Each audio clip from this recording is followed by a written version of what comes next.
Hey everybody, and welcome to another edition of Tuesday Tidbits. This is episode 13. As you know, we've been off for 3 weeks so far. It's been a month since I've been able to join you, and the reason is, I don't know if you notice anything different about me, but I'm not wearing glasses. And the reason I'm not wearing glasses is the reason that I've taken off for the past month is after the cancer surgery that we've had, we've also wound up having cataract surgery, and by we I mean me. They drove me around all the time, but I'm the one that had the surgery. First with the right eye, a couple weeks of healing, and then with the left eye. And it was an amazing experience. And if you're afraid of doing it, then I highly recommend you go ahead and get it done, because I'm very claustrophobic. I am very petrified of anything coming towards my face, and I didn't feel anything. You're awake during the process, and they numb you up, and they give you some loopy medicine, and you're just sitting there waiting for them to get it done. And what wound up happening was my vision reversed. First off, it was bright. If you follow me on Facebook, you may have seen a picture I posted of two different light bulbs, one a dull brown yellowish and the other a very bright LED light, and that was the difference of what I saw before as compared to what I see now.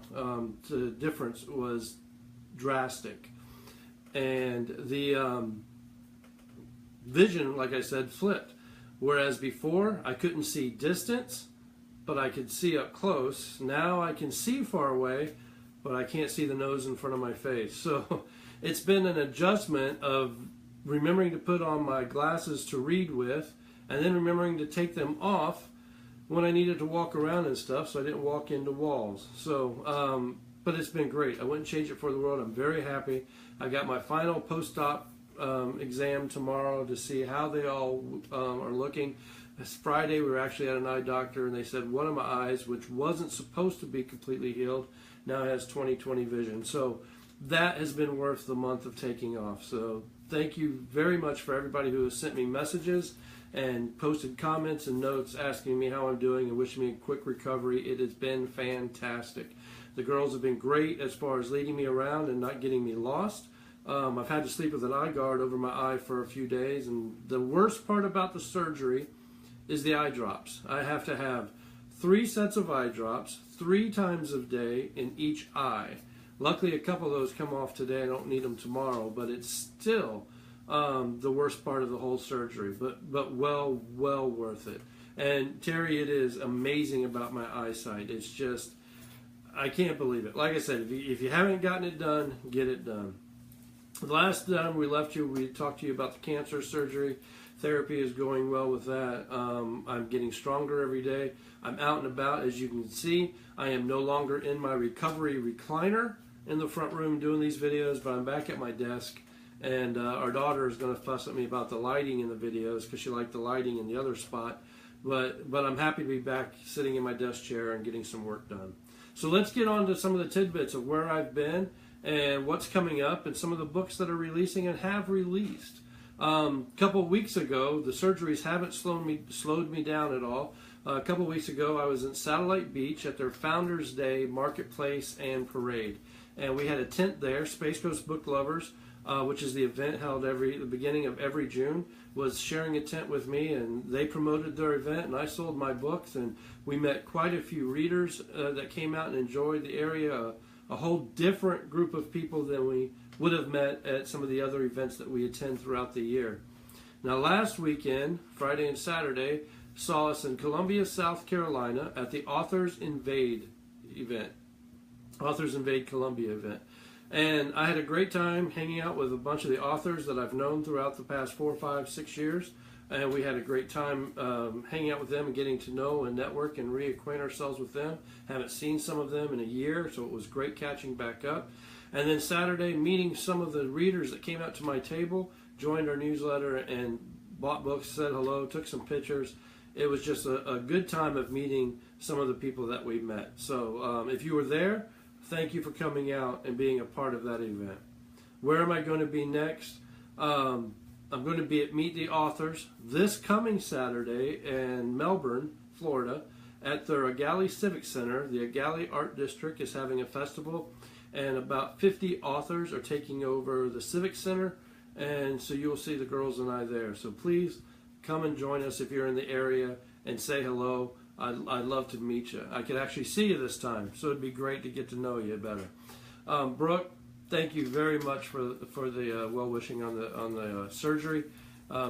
It's been a fantastic experience. So let me talk about books. Some of the things that I've released over the last couple of months has been busy.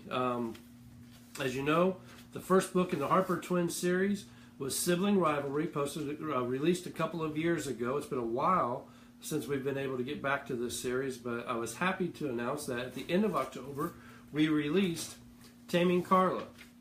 Taming Carla follows the wilder of the two twins and follows Mitch Greenway as he's trying to tame her. Now, we have received tons of great reviews on this. I'm getting notes and messages all the time about people telling me how well they've enjoyed this book. This is steamy, and Mitch is a little bit of a dominant and wants to control Carla and her wildness. Neither one of them want a traditional relationship, but Carla doesn't want a relationship, period. So the struggle is Mitch going to be able to tame Carla or not?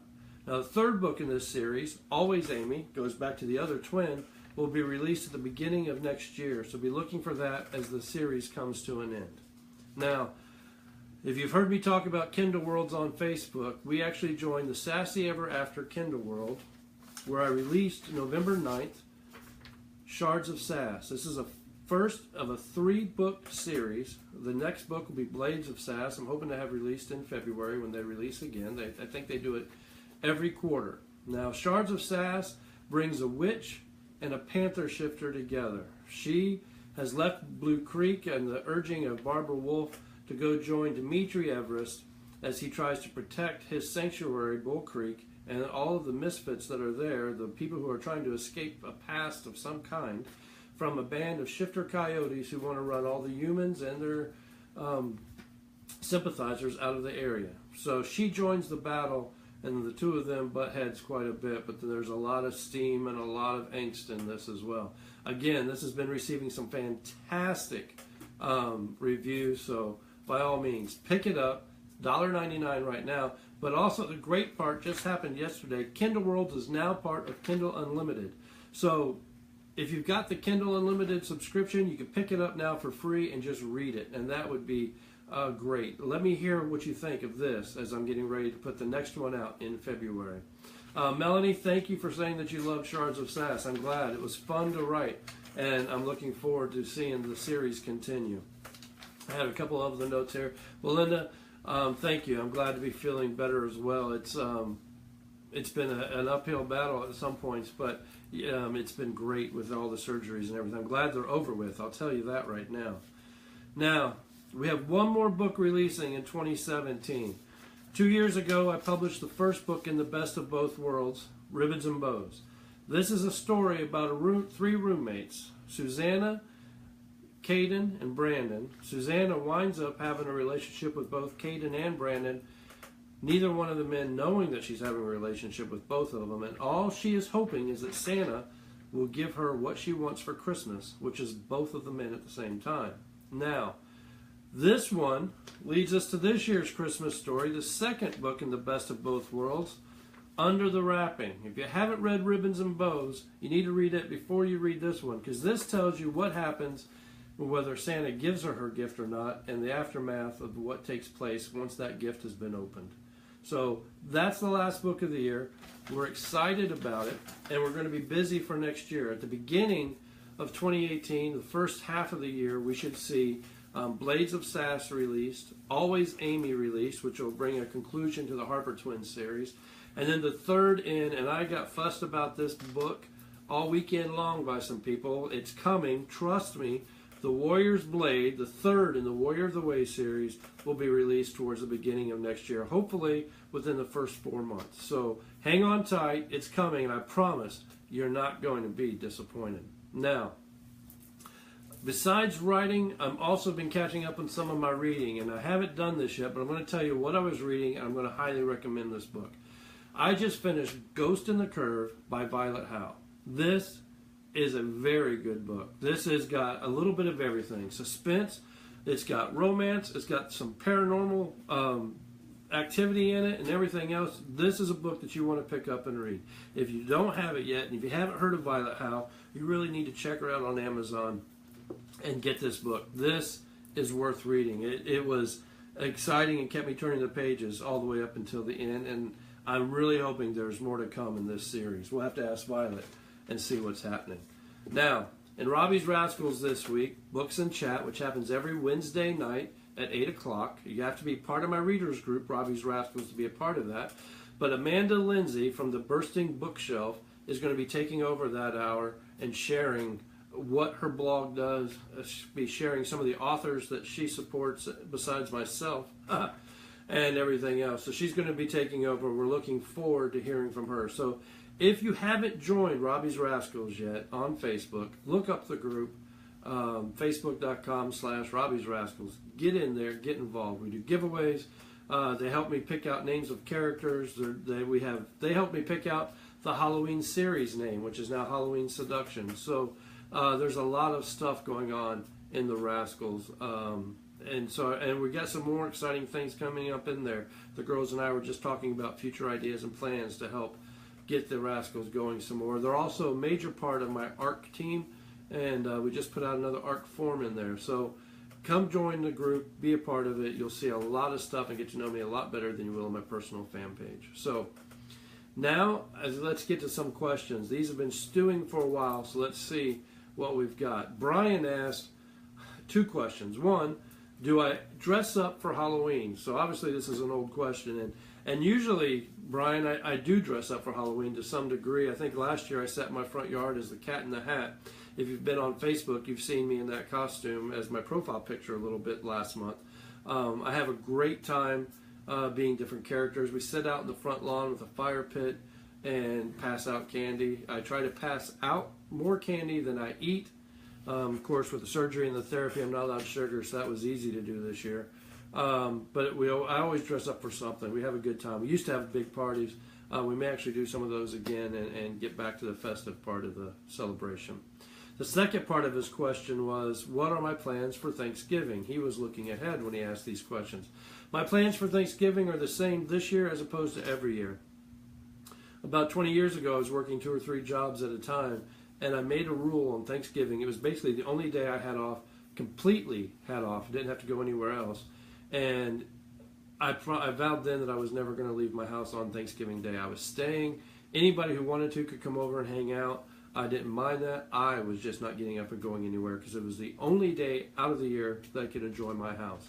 So again, this year, we're going to have the Macy's Day Parade on. We're going to watch the dog show after that. We're going to have a giant breakfast. We're going to have a big dinner with all the kids coming into town and a lot of activity going on at the house. So I spend Thanksgiving with family and friends at my house. So drop me a note in the comments. Tell me what you're doing this Thanksgiving. I'd love to hear it. How many of you watch the Macy's Day Parade or watch the dog show? What's your Thanksgiving tradition? Now, Tina asked, have I or would I ever do a reading of one of my books? Tina, funny that you asked this. We were actually talking about this earlier as one of the ideas in my Rascals of reading a book in there and sharing one of my stories. I have not done a public reading yet. A couple years ago on Read Across America, I did do a couple of brief readings on video for Reaping the Harvest and Fangirl's Nikki. I wrote just a few pages of that and put them on video. If you go to my author page on Facebook, you could actually find those videos and watch them. They're on YouTube, on my YouTube channel as well. But it's not something that I would not do. I mean, I'd be more than happy to do it. So by all means, if you know a place that wants me to read, give me a call. I'll be more than happy to do it. I'm always willing to travel and go places. That's part of the joy of this. And Violet, come on over. We'll set the table for you. We'd love to have you. Now, that's it for this week. A lot of information I gave you. We're back to being Tuesday Tidbits, so I will see you next Tuesday night for episode 14. Until then, have a fantastic week.